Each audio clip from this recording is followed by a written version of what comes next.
What's up mga kapatid? Welcome back to my channel. So, ano ba ang topic ko sa video ko ngayon, sa vlog ko ngayon? Katuwaan lang to ha, katuwaan lang. Don't take it seriously, lalo na sa mga girls, you know. Ang topic ko is pasalubong.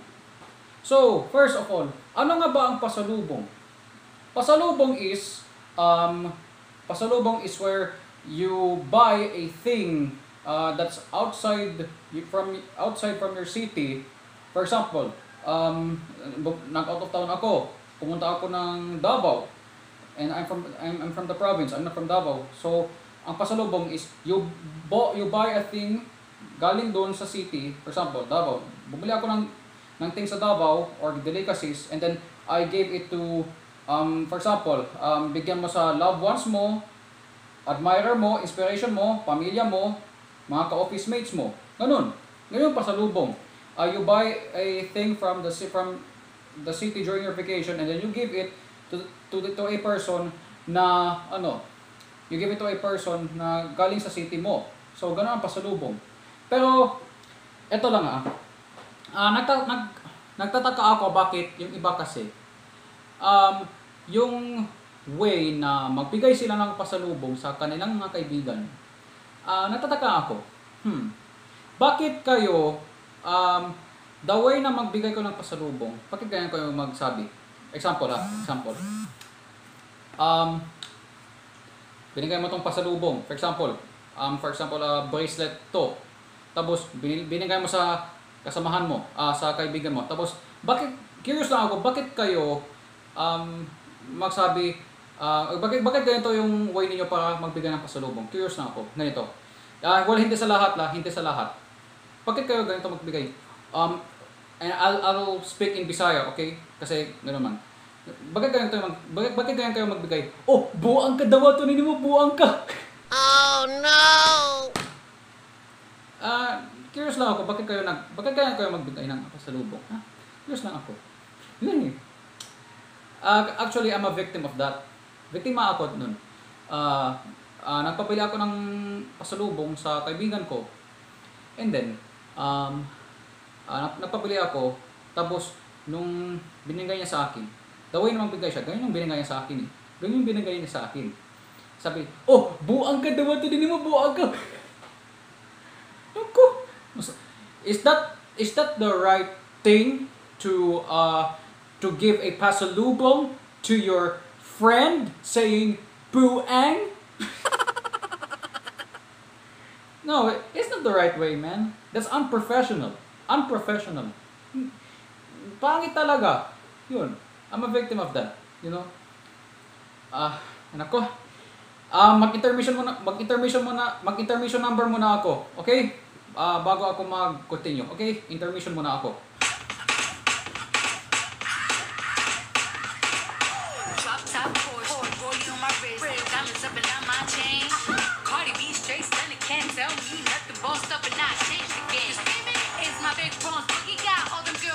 My big fat ass got all them boys shook. Look for dollar bills, now we poppin' rubber bands. Ain't do no sex, tell me while I do my money dance like, hey. Flexin' on the gram like, hey. Hit the Lil Jon, okay. Oh yeah, we drippin' up and that's getting paid. Ooh, don't we look good together? There's a reason why they watch all night long. Yeah, I know we'll turn heads forever. So tonight I'm gonna show you all. When I'm walking with you, I watch the whole room change. Baby, that's what you do. Come on, baby, don't play. Bring it on my confidence. I'm blaming all your measurements. Shut the shit down on sight. That's right. I hit tripping with finesse. It don't make no sense. I hit tripping with finesse. You know it, I hit tripping with finesse. It don't make no sense. I hit tripping with finesse. You know it. Now slow it down for me, baby. Yun, ayos ba guys ang intermission ko? Palakpak naman dyan! Yun. Tapos yung kaibigan ko kasi isa, babae siya babae. Yun.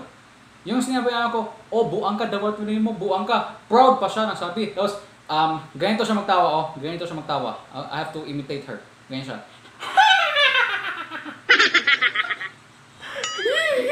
Nakakagigil ka, girl. Nanggigil ako sa'yo. Katawaan lang po to, guys, okay? Katawaan lang po to. Now, okay, ganito ang tamang paraan para bigyan ng pasalubong sa tao na gusto mo bigyan, okay? Wag nyo dapat sabihin na buang kayo, tanggapin mo. Hindi dapat ganun. Ganito example lang, okay? Bumili ka ng pasalubong para sa admirer mo, or inspiration mo, pamilya mo, office mate mo, best friend mo, siyempre. Dapat kasi, the way na magbigay kayo, etong tamang paraan. Okay? I'll give you example. Bumili ako ng pastel. Tapos, binigay ko sa, kaibigan ko. Sabi ko, dapat, ito ang tamang paraan para magbigay kayo ng pasalubong. Okay? Example. Like this. It goes like this. Wait lang, for example, sabi ko, Bes, para sa'yo yan, Bes. Sana magustuhan mo, Bes. Yun. Ganyan dapat ang tamang paraan para magbigay ng pasalubong sa isang tao. Ganyan dapat. Diba? Ganyan dapat. Yun. Bes, sana magustuhan, Bes, para sa'yo itong pasalubong, Bes. Sana magustuhan mo. Ganun dapat ang tama. Okay? Hindi yung sabihin kayo na gago, buang. Hindi. That's not the right thing. That's unprofessional, you know that? Yun. So, yun ang masasabi ko. Okay? Kasi, pasalubong, siyempre, di ba bumili kayo ng pasalubong para mapasayahin yung tao? Yun. Yan yung reason kung bakit bumili kayo ng pasalubong para mapasayahin mo yung kaibigan mo, yung best friend mo, admirer mo, inspiration mo, and loved ones mo. Ganun dapat. Yan yung purpose kung bakit bumili kayo ng pasalubong para mapasaya yung mga tao. Yun. Hindi yung sasabihin mo na buang ka, tanggapin mo yan. No, hindi yan tama. Dapat show respect, okay? Respect talaga ang kailangan para sa isang tao. You should show respect. You should show respect when you're giving a pasalubong to the person you want to give. Englishero ako ngayon eh. Englishero ako ngayong araw na to. Yun na talaga. Okay? So, ito lang tips ko sa inyo. If you want to give a pasalubong, ang tamang paraan, do not say hurtful words, do not say words do not say words na ma-offend yung tao, and do not say anything na masasaktan yung tao, and ano ang mangyari, mag-iiwas na sa sayo, hindi kanya kausapin, i-deadmark ka na niya, diba? Yun. So dapat, you should show respect. Respect is earned, not inherited or purchased. Gaya sa sinabi ng Assassin's Creed na video game, Brotherhood. Yun. Respect is earned. You should show respect. Okay? So, yun lang. Pero doon sa mga magbigay ng pasulubong na inabugoy mo sabi, oh, buang ka daw ito nila mo. Hey, nanggigil ako sa inyo. Nanggigil ako sa inyo. Hey, seryoso, magkagigil talaga. I'm a victim of that. Sinabi ako, buang ako. Yung the way siya magbigay pasalubong, yun. Ganito, magbigay sa pasalubong. Sabi niya, oh, buang ka daw ito nila mo. Tapos, na-bad-shot ako. Tapos, nanggigil talaga ako. Nanggigil ako! Tapos, nung sinabi niya ako buang ako, pagbalik niya, masaya talaga siya. Ganyan,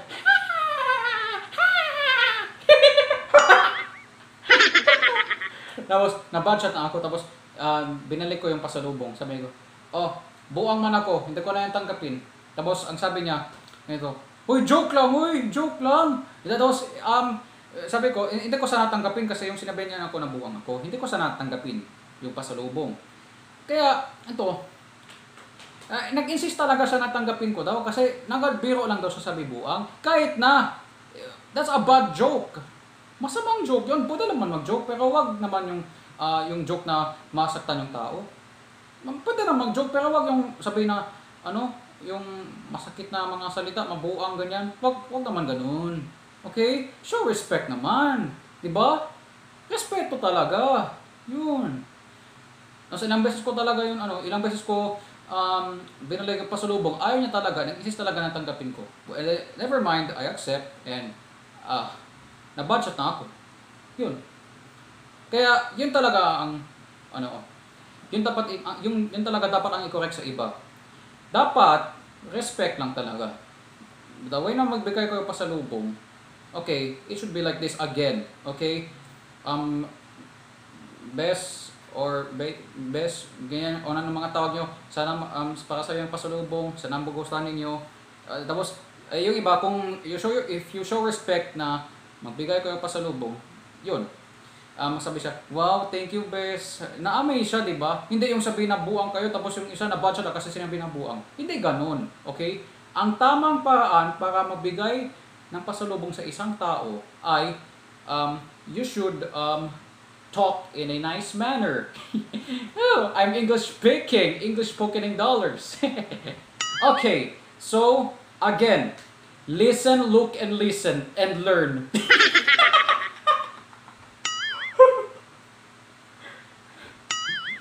If you show respect to a person na magbigay kayo ng pasalubong, and then respect will be earned, diba? Yun. Kaya yun lang talaga ang tip ko sa inyo. Okay? Give a pasalubong to your friend properly in a nice manner. Huwag yung sabi buang ganyan. Okay? So, that's all for today. And then shout out nga pala sa mga kaibigan ko. And I'll mention you again. Reynald Usman, Ron Ralph Brillantes, Ryan Lim, Jake Garina, Russell Lim, Kervin Dapat, Vincent Lim, Paul Robinson, Angelo Palacio, and then shout out kay Ken Rashid Del Mundo, Chedi Ismi, Rogelio Okin, Nico Dagalea, Grant Ian Mandawe. Yun. So that's all for today, guys. Sana po magustuhan niyo po yung video. Katuwaan lang po to, guys, ha. Katuwaan lang po to, okay? Don't take it seriously. So, yun lang po. Hope to see you guys real soon. Thank you for watching my video. God bless po sa inyo. Okay? Ingat po tayong lahat. Salamat po.